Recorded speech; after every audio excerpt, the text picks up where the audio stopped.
In this video, I will show you how to insert data into a table in a database from an HTML form in the web page. We will add a new advisor to the advisors table. First, let's take a look at our table here. We currently have 7 records. We have an advisor ID, which is an auto number. Therefore, the database will automatically add that. We have a title, first name, last name, room number, phone number, and email. If you go to the Structure tab and look at the data type for title, you will see that it is an enum data type. This data type is only found in the MySQL database. It allows us to specifically specify the acceptable values. Therefore, we will use a drop-down list for our form. The other values will be entered using a text box. We will begin with a simple HTML form, and I have filled in most of it. If you notice, our title is a drop-down list, and we are using Professor as the default. I did that just so that you wouldn't have to validate this form element.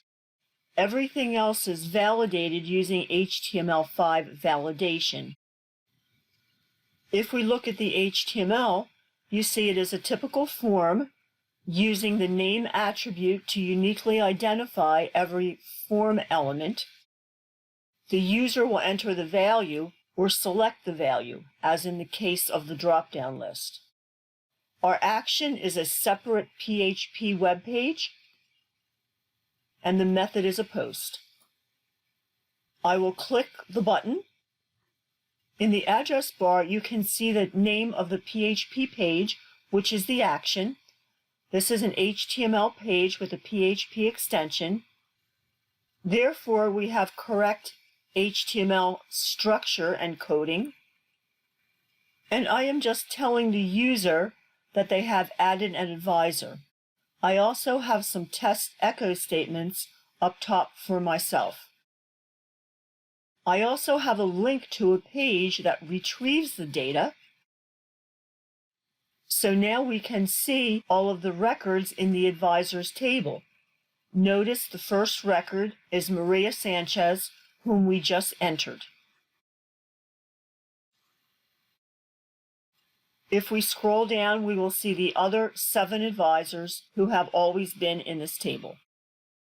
Notice I have ordered the results in descending order based on the advisor ID, so we see the latest entry first.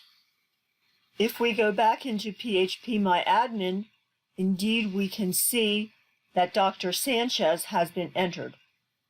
Notice that this record has advisor ID number 11. Notice the previous record is 7. Why are some of them missing? Well, because I was testing this, and I deleted my test entries. When you're using an auto number, and one of the records is deleted, that number is never reused. MySQL just starts with the last number that it used. If you take a look at our code, if you look at the text boxes, I have the required attribute, making them required with HTML5 validation. I also have a max length attribute set. The max length attribute allows the number of characters that were set initially in the database so that there are no errors.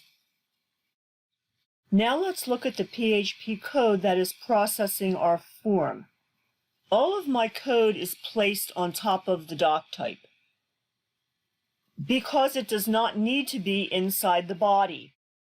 The only thing that needs to be inside the body is when we are displaying content.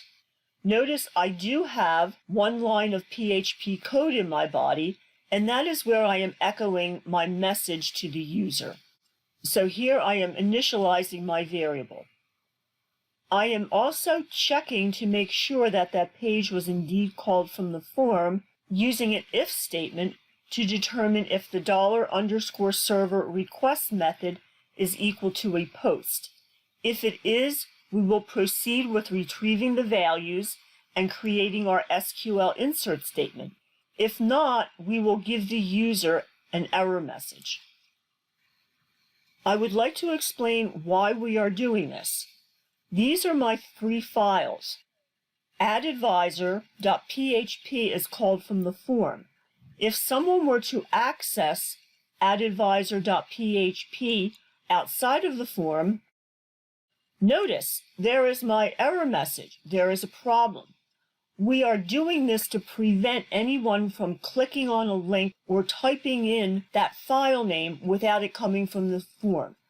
The reason is it can give an error message, and error messages sometimes reveal sensitive information about your files or directory structure. Now we are retrieving the form values. So because this is a post, we have $_post, and inside the brackets, we have the value of the name attribute. And we are storing that inside a PHP variable. Now the title was a drop-down list. However, when you're working with text boxes, it is possible for there to be malicious code entered. Therefore, we want to safeguard against it. It is also possible that the user could have some spaces in front of an entry and at the end of an entry. And whenever you are taking information from a form and putting it in the database, you want to make sure that that information or that data is as accurate as possible.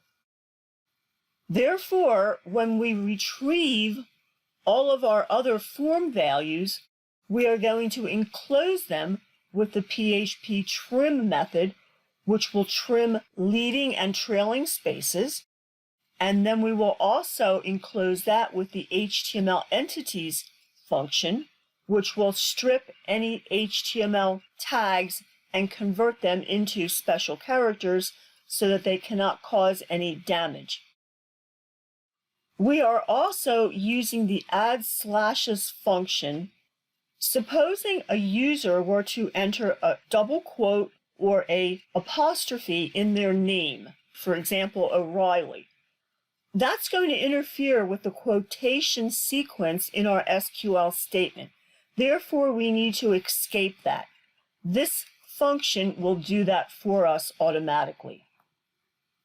So now we have retrieved the values from our form elements and stored them in variables. Next, we will set up our connection, and we will use our try-catch statement to make sure that it works correctly. And we are creating our SQL statement using insert. If you remember from many weeks ago, we learned how to use the SQL insert statement. So we have insert into the name of the tables, and we have the column names. We do not need to include the column name for the advisor ID because that is an auto number, and that will automatically be entered. And now we have the values. The values are the 6 variables whose values we have recently retrieved from the form. Notice those variables have single quotes around them. They have single quotes around them because my SQL statement has outer quotes. We could have reversed this sequence. However, in PHP, variables are never quoted. When you use an insert statement, they are. The reason being that this is text data being inserted into the database, so therefore it has to be enclosed in quotations. Now we will execute our SQL statement, and notice I have my, and when we are finished, we will close the connection. So inserting data is really not that difficult because you don't have to display anything.